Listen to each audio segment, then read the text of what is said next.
Kristó, þetta hljóta að vera mikil vonbrigði. Þið eru yfir nánast allan tíman.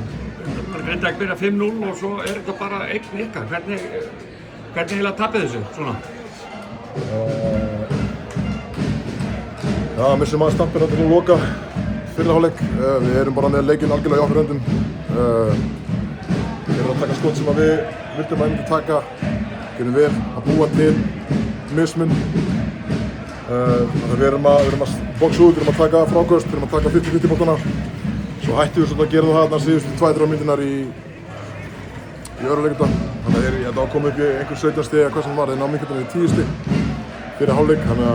Þeir bara skóruðu allar körfu í fyrra. Þið virðist vera með þá algjörlega þá, en hérna setja alveg, hvað svona breytist á þeir? Þeir svona nástótt tilbaka? Já, við náttúrulega bara, þeir halda áfram að sækja fráköst og ná í fleiri skot eftir stopp hjá okkur. Og svo fara þeir bara að hitta úr skotunum sem við vorum að klikka í fyrri hálfleik. Kane setur mörg stór skot. Og svo klikkum við bara á sótum fráköstum svolítið í restina og við náum að þeir eru að taka skotin eins og segir sem við erum að taka en við náum ekki stíð út og þá náðu þeir að fá allir galopni skot.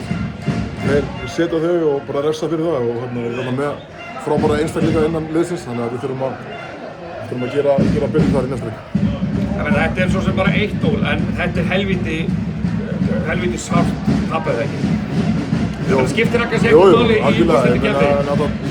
Það er bara 1-0, skiptir ekki máli hvernig leikurinn fór, en að sjálfsögðu er þetta leikur sem okkur fannst við vera með í höndunum og eins og segir erum yfir nánast allan leikinn, þannig að þetta er sérstaklega með svona reynslumikið lið eins og við erum með, þá er þetta leikur sem við höfum klárað og eigum að klára. Þannig að við eigum að gera miklu betur þar og þetta á að vera okkur síður í kvöld, en við sitjum svolítið eftir með sjálfdæmi en það er stutt í næsta leik, þannig að það verður að halda áfram.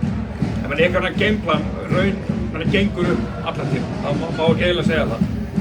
Já, algjörlega, þannig séð, náttúrulega. Þið þurfið ekkert að breyta neinu fyrir næsta leik, gerir ég það fyrir? Nei, það er náttúrulega alltaf einhver skák á milli leikja og þeir fá náttúrulega tíma til að horfa á okkar gameplan og skoða og sjá hvað þeir vilja breyta til og ráðast á yfir. Þannig að við þurfum að vera undirbúinir bara fyrir allt. Núna fyrir við bara í að fara strax að preppa fyrir næsta leik, eins og segja, það er ekki hægt að breyta núna, við þurfum bara að mæta dýrvitið sér og jafna þetta strax á sunnudag.